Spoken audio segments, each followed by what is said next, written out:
Hello everyone, in today's tutorial I'm gonna demonstrate how to create this beautiful OMR sheet in Microsoft Word.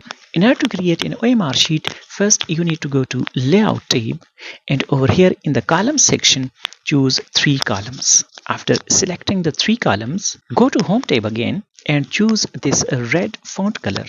Now place your cursor at the place from where you want to start your OMR sheet numbering.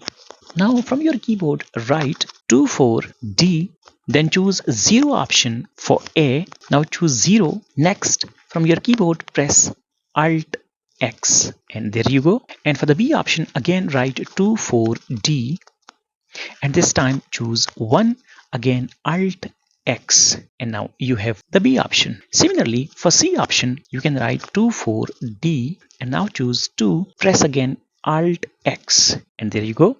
Finally 24D, now choose 3, Alt X and there you go. In order to apply numbering, simply select it like this and choose this particular option, numbering.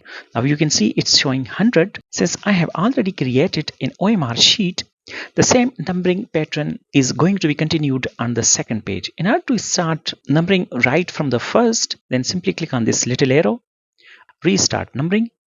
And now copy it, press enter and press Ctrl V and keep on pressing Ctrl V till you reach your desired number. Since we have already created 3 columns, so numbering would be continued onto this second column like this. So this is how you can actually create an OMR sheet in Microsoft Word. Just to make this tutorial short, I have not gone into the detail of formatting the document, which I think you can easily do it. I hope you have found this tutorial useful. Please give this video a thumbs up, subscribe to my channel, and thanks for watching.